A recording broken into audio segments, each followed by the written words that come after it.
Streaming bandwidth provided by worship channels. Live streaming made simple. Visit them online at worshipchannels.com. On today's Technobabble, image format comparison.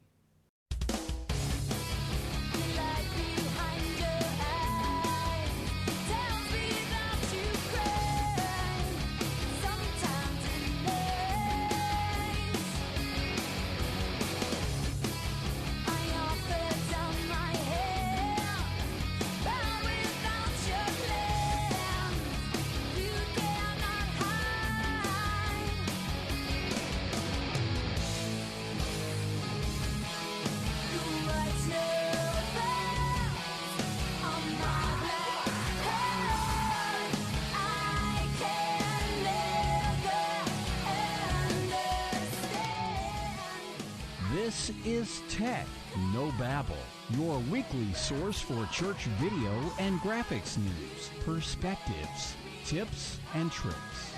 And now here's your host, Paul Clifford. Welcome everyone to another episode of Technobabble. I of course am your host, Paul Allen Clifford.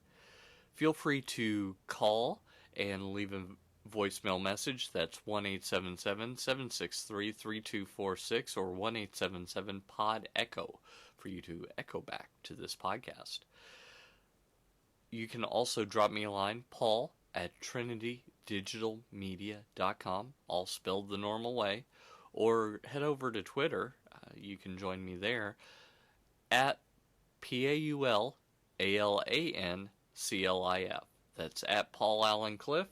And I am happy to interact with you, along with the 18,385, I think, last time I checked, other Twitter followers that I have there. I did write the book on Twitter for churches, so you might expect that I've got a few.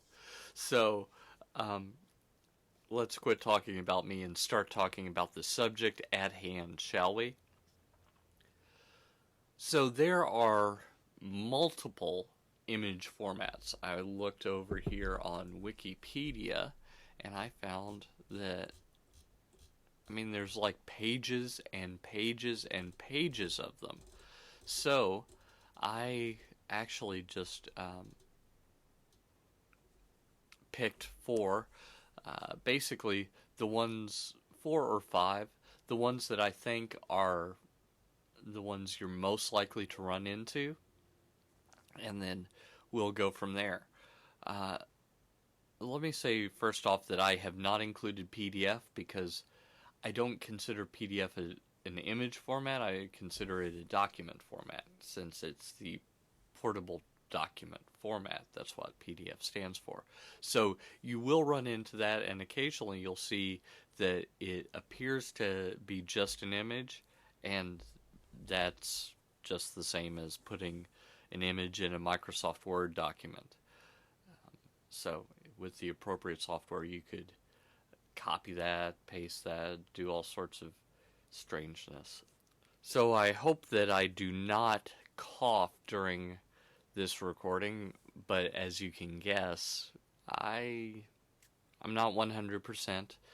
I'm very bummed I haven't gotten a chance to run since Saturday, and today is Thursday as I record it, so I'm not happy about that.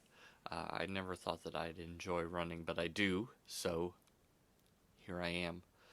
Okay, back to the subject at hand.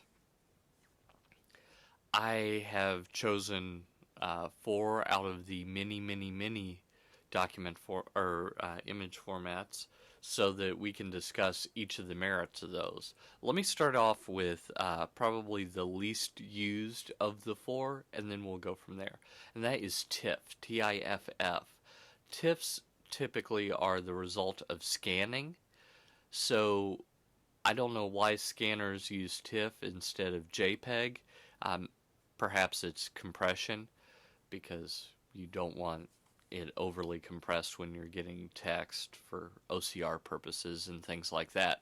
So if you see a TIFF image, that's likely what you are going to see, and that's called Tagged Image File Format. That's what the TIFF stands for. Next, let's go back to probably my favorite image format, and that image format is the PNG, or Portable Network Graphics file.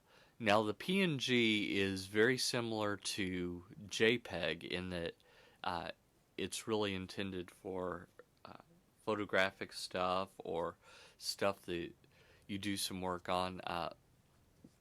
You could absolutely do line art in a PNG, but where it excels isn't necessarily in compression. So you're going to get a larger file from a PNG file than you would from a JPEG. So why would you want to use it? Well, a PNG file supports transparency. So this is actually remarkably useful on the web. It's also remarkably useful when it comes to doing graphics on live for your church. So let's say that you want a foreground image that doesn't have a background to move ever so slightly in a video. Or let's say you want to put a bug on the lower third that you're seeing. If you're watching this on YouTube, go to bit.ly/paultube, all lowercase, to get that. bit.ly/PAULTUBE, where you can watch this video, assuming the recording goes well. So the transparency on PNG is really its strength. If you, let's say you had a circle that you want to have overlaid over video. My logo for TrinityDigitalMedia.com actually looks a little bit like the blades of the iris of a camera, only it's 3 because Trinity. See how that worked? So it's circular. If I wanted to put that on top of another image, on top of moving video, anything like that, what I would need to do is use a PNG. Now, PNGs are better than GIFs or GIFs, depending on who you talk to, because they allow more colors. So you get the richness and beauty of a JPEG with transparency. The downside is, as I said, compression.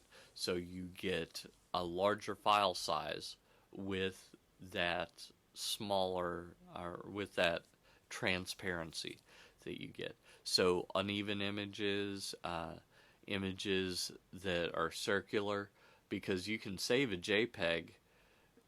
Let's say your logo was perfectly rectangular. You could save a JPEG perfectly rectangular, and you wouldn't necessarily need transparency depending on what you're doing. But the problem is for uneven edges or circular or rounded shapes, you definitely would need that if you want to have transparency. If you want to see just the foreground element and not like white or black in the background. So that's the advantage of PNG. Basically, anytime I'm doing web development, if I need transparency, I go with a PNG. If I don't, and I want to just save file size, I go with a JPEG, and we'll talk about those in just a minute. Just a second ago, I talked about GIF or GIF. That stands for Graphic Interchange Format. So you would think graphic, that's a hard G, it would be GIF. Except the person who invented it calls it GIF. So it's a little confusing. So call it what you will, whether it's GIF like the peanut butter or GIF like the first 3 letters of what you get on your birthday. Either way, these have some downsides. Now, their compression is pretty good, so that's not the downside. The downside is that color reproduction is not great. So they don't support millions and millions of colors. They support hundreds of colors. For some things, that's more than adequate. If you want the exact right color, that's not good. If you want a photorealistic image, that's not necessarily good. But one thing that they have that the other ones that I haven't talked about right now have is motion. So every time you're on Google Plus and you see one of those graphics that's moving and it seems to loop and stuff, that is an animated GIF or animated GIF, depending on who you talk to. And that's the strength of the GIF-GIF format, is that it has motion to it. Now, there's recently been a resurgence in these things, specifically because there is an art form called the cinematograph. Now, cinema meaning moving picture, and graph meaning drawing.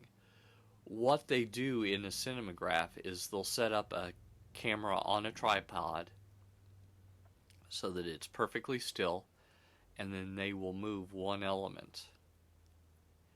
And a lot of times that one element will loop so that you can watch it over and over and over again. You can do that in iPhone apps. You can do it in Photoshop. Photoshop I've done. It's difficult, but it is doable. In fact, that's how I would do it if I was hired to do something like that. But, as I say, you don't have all the colors, so it looks a little 1990s web in terms of coloring. So keep that in mind. If you were doing a logo, that might not be an issue if you, as I say, don't care about the specific color. If a blue in the range of the blue that you're looking for is okay, then you would be fine. But they don't do well with gradients because GIFs and GIFs don't have all the colors. So when you have a gradient, it can look banded. And so that's one of the things that kind of gives away what format you're looking at. That, and if it moves, it's a GIF. Unless it's a video. Videos tend to have audio as well. Sorry. Hate that. So let's go to basically the final format that you're going to deal with, and this is probably the most common. The most common file format that you deal with is JPEG, JPG, or JPEG, and that is, let me see if I can find that because I don't have it memorized. Joint Photographic Experts Group, JPEG.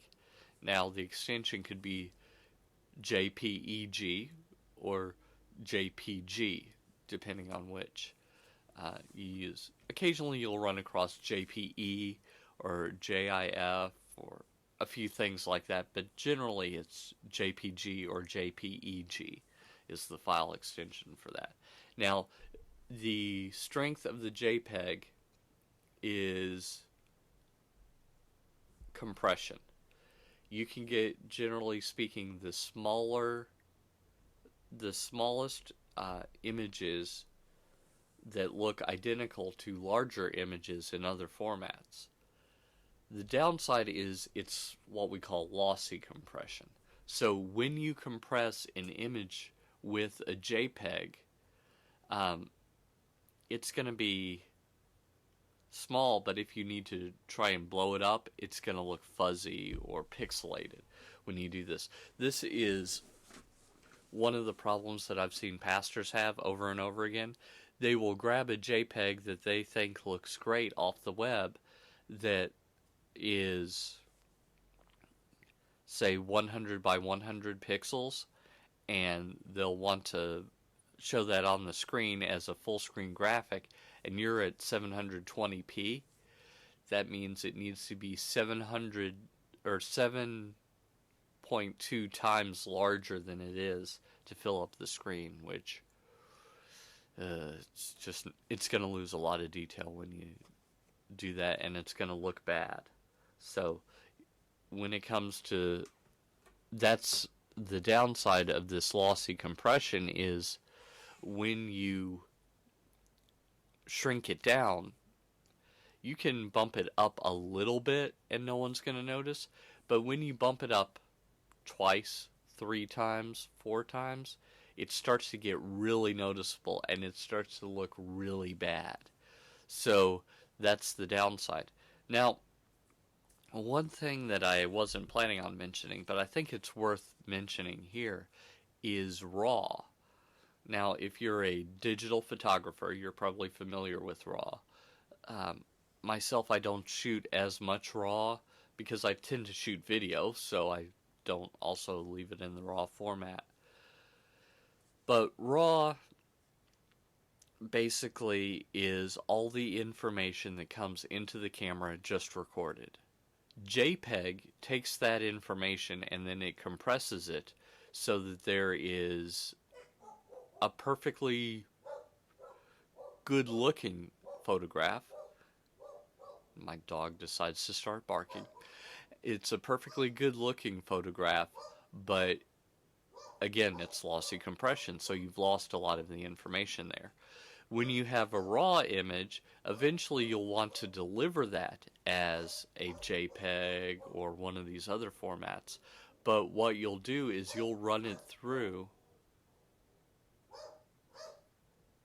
getting on my last nerve, you will run it through some software to tweak the values a little bit. So with a RAW file, you can make the darks a little lighter, you can make the brights a little darker, you can tweak the colors just a little bit, just to make the image look better.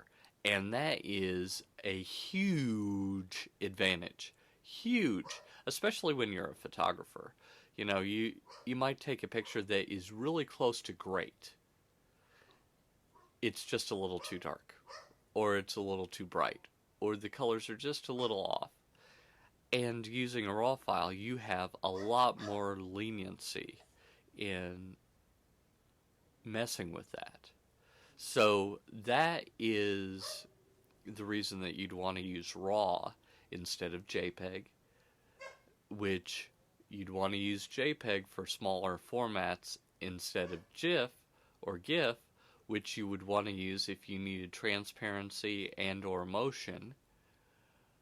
But if you wanted transparency only, I'd recommend PNG or PNG, Portable Networks Graphics, because it has more colors and has transparency as well.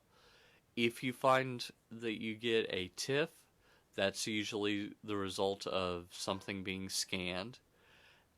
And there are literally, I'd say, hundreds of other formats. I'll link to an article on Wikipedia where I have basically all these formats listed. And it's got all the technical details, if it's raster graphics or vector graphics. Look back on a previous episode of Technobabble for that. Last week's we talked about raster graphics versus vector graphics. You know, that kind of thing. So, of course, you can convert a raster graphic or a vector graphic into a raster graphic and then make that into a JPEG, for example. But a JPEG is definitely a raster graphic. It's not going to scale up very well, ever. That's just the nature of it. So you see some positives and some negatives with all these different file formats. And you can decide which you're going to use in your church. I'm trying to stifle a sneeze here. Which you're going to use in your church as you're going out and changing eternity. Until next time, I'm Paul Allen Clifford with TrinityDigitalMedia.com.